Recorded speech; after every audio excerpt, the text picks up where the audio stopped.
में जान गई हैं, मैं उनके प्रति अपनी संवेदना व्यक्त करता हूं।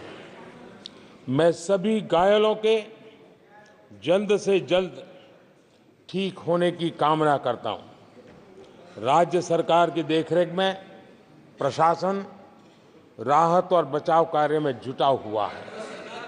केंद्र सरकार के वरिष्ठ उत्तर प्रदेश सरकार के लगातार संपर्क में है। मैं इस सदन के माध्यम से सभी को यह भरोसा देता हूं कि पीड़ितों की हर तरह से मदद की जाएगी। आदरणीय सभापति जी, आज एक लंबी चर्चा और आपने देखा है, मैं पहली बार लोकसभा में प्रधानमंत्री के रूप में यहाँ सेवा के लिए आप लोगों ने अवसर दिया, तब भी मुझे ऐसा ही मुकाबला करना पड़ा था। 2019 में भी मुझे ऐसा ही मुकाबला करना पड़ा। मुझे राज्यसभा में भी ऐसा ही मुकाबला करना पड़ा और इसलिए अब तो ये भी बड़ा मजबूत हो गया है। मेरा हौसला भी मजबूत है, मेरी आवाज भी मजबूत है और मेरे संकल्प भी मजबूत है। आदरणीय सभापति जी, ये कितनी ही संख्या का दावा क्यों न करते हो, 2014 में जब हम आए राज्यसभा में हमारी ताकत बहुत कम थी और चेयर का भी जरा झुकाव दूसरी तरफ था, लेकिन सीना तान करके देश की सेवा करने के संकल्प से हम डिगे नहीं। मैं देशवासियों को कहना चाहता हूं, आपने जो फैसला सुनाया है, आपने हमें सेवा करने का जो आदेश दिया है, ऐसी किसी रुकावटों से न मोदी डरने वाला है, न ये सरकार डरने वाली है। जिन संकल्पों को लेकर के हम खड़े हैं, उन संकल्पों को पूरा करके रहेंगे। आदरणीय सभापति जी, जो नए सांसद चुन के आए हैं, उनको मैं विशेष रूप से शुभकामनाएं देता हूं। आदरणीय सभापति जी, मैं मानता हूं कि बहुत कुछ सीखेंगे, समझेंगे और देश की लोगों की नजरों से गिरते हुए बचने का प्रयास भी करेंगे। इसलिए मैं उनको भी परमात्मा कुछ सद्बुद्धि दे, मैं बालक बुद्धि को भी सद्बुद्धि दे, इस अपेक्षा के साथ आदरणीय राष्ट्रपति महोदया का जो उद्बोधन है, उसके प्रति हृदय से आभार व्यक्त करता हूं।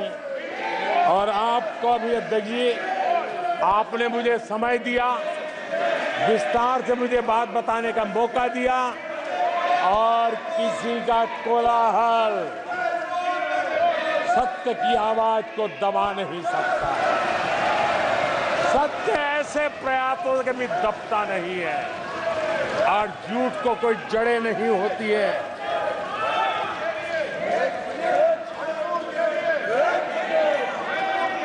आदरणीय सभापति जी,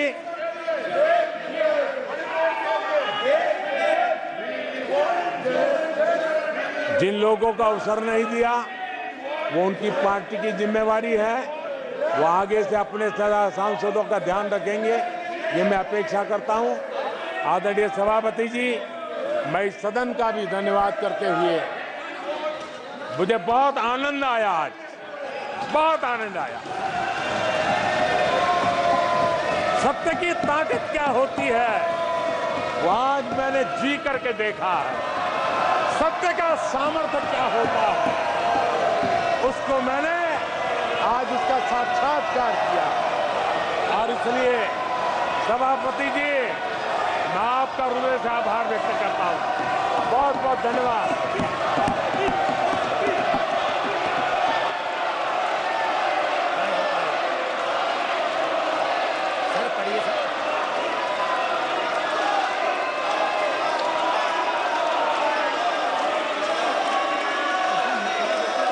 धन्यवाद। प्रस्ताव पर सदस्यों ने अनेक संशोधन प्रस्तुत किए हैं।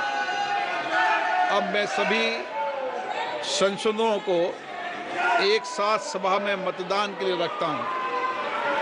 प्रश्न ये है कि माननीय सदस्यों द्वारा प्रस्तुत सभी संशोधनों को स्वीकृत किया जाए।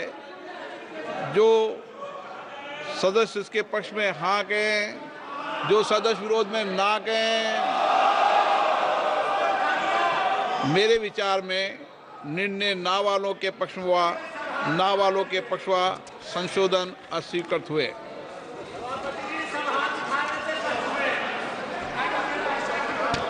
अब मैं राष्ट्रपति के अभिभाषण पर धन्यवाद प्रस्ताव को सभा के मतदान के लिए रखता हूं।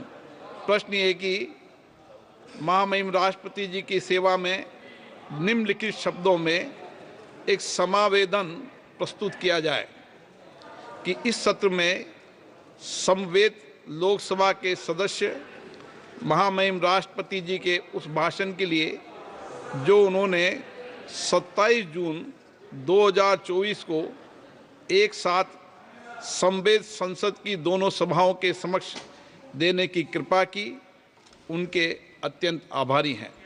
உடனுக்குடன் செய்திகளை தெரிந்து கொள்ள சன் நியூஸ் பெல் ஐகானை கிளிக் பண்ணுங்க।